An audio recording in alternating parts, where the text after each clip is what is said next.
Les polémiques post-électorales du 28 avril 2019, les réformes politiques et l'actualité politique nationale, point de vue d'un intellectuel actif. C'est sur ce thème qu'a invité l'ancien ministre et rapporteur principal du dialogue politique, Victor Prudent Tokpanou. Il apporte des éclaircissements sur le changement de sa position en ce qui concerne la révision de la Constitution. Vous aviez dit tantôt, vous avez essayé de décrire la crise. Tout le monde reconnaissait, à quelques exceptions près, qu'il n'y avait pas de crise post-électorale, pré-électorale. J'étais parmi ceux qui disaient qu'il y avait une crise. Et j'avais même écrit une lettre ouverte au président de la République dans laquelle j'ai essayé de définir, rappeler les éléments constitutifs de la crise. Voilà. Je considère que dans mes subtilités de langage nécessaires, j'ai fait passer tout le message que j'avais à faire passer dans cette lettre ouverte. Il n'empêche que ce que je ne souhaitais pas est arrivé, c'est-à-dire les élections exclusives. Oui. Je ne le faisais pas pour être candidat. La preuve, c'est que quand l'USL a déposé sa liste, personne n'a vu mon nom dessus. Pas plus dans les coulisses de FCE et autres. Je n'étais pas candidat à cette élection, elle ne m'intéressait pas, je n'étais même pas membre de ces partis-là, donc je ne pouvais même pas y prétendre. Donc ce que j'ai fait, ce n'est pas pour l'opposition, c'était pour le Bénin. C'est-à-dire le principe d'élection inclusive. Point. Et si c'était à refaire vous êtes d'abord béninois. Voilà. Si c'était à refaire, en plus intellectuel, oui, actif. Oui, actif. Très bien. Et si c'était à refaire demain, je le referai dans les mêmes conditions, sans aucune réserve. Tant pis pour les spécialistes wasapiens qui vont encore m'attaquer, mais je le ferai. Oui. Il rappelle en outre les raisons qui suscitent des débats autour de la révision constitutionnelle, notamment la crainte de l'éternisation des personnes à la tête du pouvoir. Je rappelle à toute fin utile que les soupçons qui ont souvent pesé sur les débats concernant les processus de révision constitutionnelle l'ont été parce que l'on soupçonnait les tenants de vouloir s'éterniser au pouvoir. C'est ça en fait qui faisait tout gâter. Il revient sur l'idée des élections générales qui impliquent le financement public des partis politiques. L'idée des élections générales, très bien. Pour moi, elle est la plus révolutionnaire parce que de toute façon, elle fait partie de ce que j'avais toujours demandé depuis au moins 10 à 15 ans dans ce pays. Il faut travailler au renforcement du système partisan et que l'une des mesures indispensables pour le renforcement du système partisan était incontestablement la question du financement public.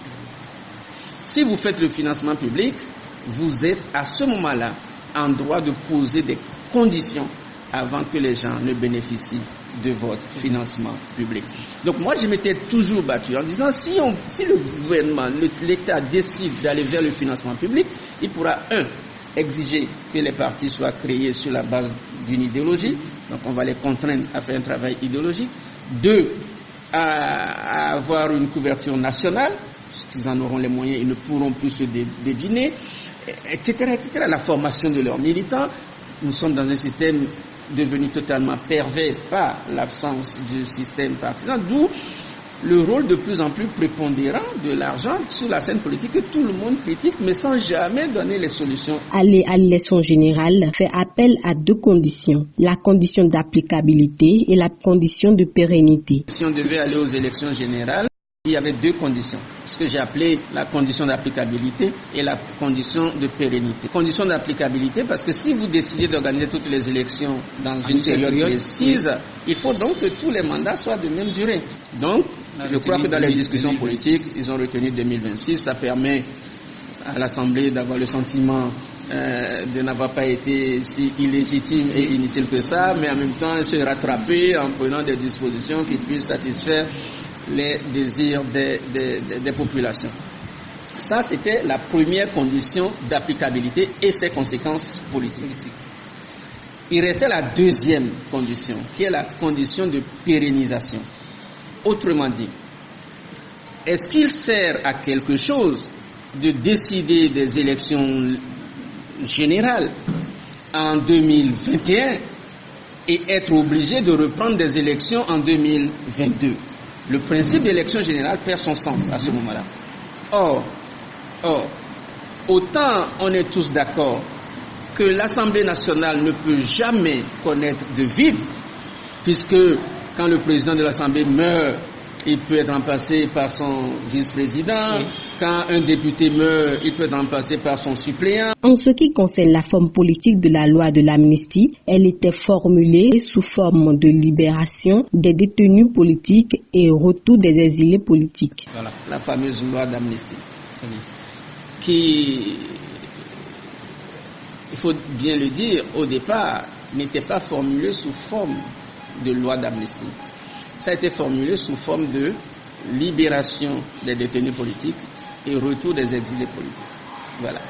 C'était la forme politique qu'avait prise cette revendication-là.